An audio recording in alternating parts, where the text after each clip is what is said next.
My plan, loosely speaking, is to hop on my push bike and cycle to a place and get into the port at Kurrangong Island, the coal port, and hopefully push enough of those red buttons to stop the coal port for at least a short amount of time. No, it's a really nice night for a cycle. I'm going to ride to the end of this road, and at the end of this road is the world's biggest coal port, and I'm going to try and stop it. I'm going to try and shut it down. And the reason why I would do that is because they're exporting global death, basically. This is a place that ensures that climate collapse will happen. Unless you've had a head under a rock for the last couple of years, you'll know that climate collapse is actually happening even as we speak, that we're on that inexorable downhill slide towards chaos, and that'd be ecological chaos, ecological destruction, social chaos that comes with lack of food, with droughts, with more fires, with more intense weather events. I have to take action, now. Direct, non-violent action. Yep. Check you later. Thanks for the help. That's where I'm headed. The lovely folk of Port Melbourne have given me a set of stairs, very kindly. I just want to acknowledge that I'm on a Wabakul and Warramai lands. This is part of a stacker reclaimer, and they're the giant machines that move the coal around. Bag is over, legs are going up, gates open.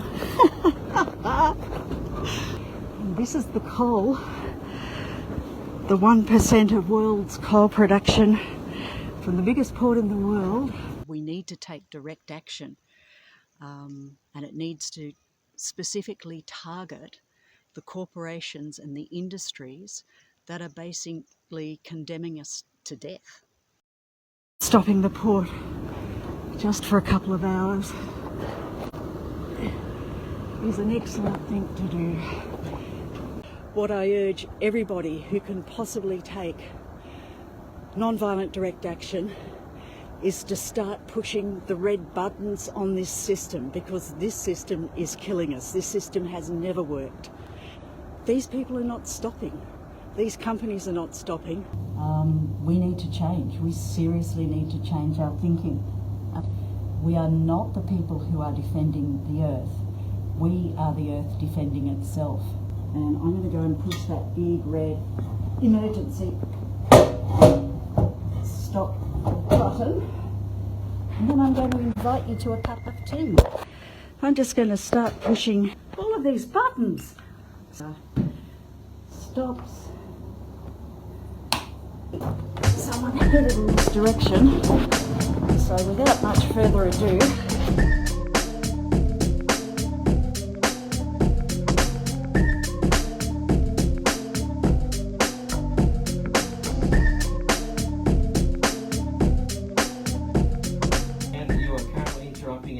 operations by having this entire business shut down. This entire business is interrupting the world's capacity to survive. Do you understand that by interrupting these operations you may be causing the company a financial loss? These operations are causing a loss of biodiversity and global warming and risk to the eventual survival of humanity. In the Black Summer, those bushfires were beyond belief.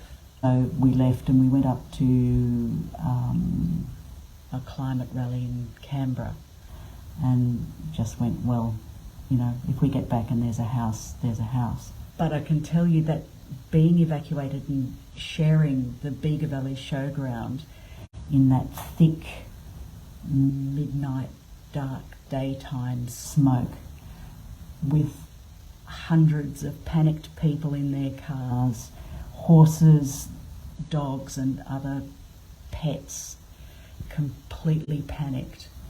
Everybody was doing their best, but we weren't prepared at all for what it was. And I remember sitting on the bleachers at 3 o'clock in the morning, and there were floodlights, and I was reading a book, and I had to blow the ash out of each page as I turned it. And the falling of the black leaves, and oh God, it was unbelievable. And I know that this is just the beginning of that stuff. I can't not stumble over the word unutterable misery of people and these companies that are profiting from climate collapse. They're profiting from global misery, and that needs to change. It's never worked. It's never worked for any but this small percentage of people who own, as far as I see it, the governments that are supposed to be the voice of the people. And the thing is, I've done all those things. I've washed my plastic bags, I've changed my light globes, I've signed petitions, I've joined marches, I've held my placards, I've done all of that, and still nothing changed. So I voted, and still nothing is moving quickly enough to save us from this disaster that we're headed towards. So we need to do two things in my mind. We need to take direct, non-violent action against the system that is basically fucking this planet. And at the same time, we need to develop the space in which new and more egalitarian systems can evolve. I say, push the stop buttons, push the red stop buttons, the big ones.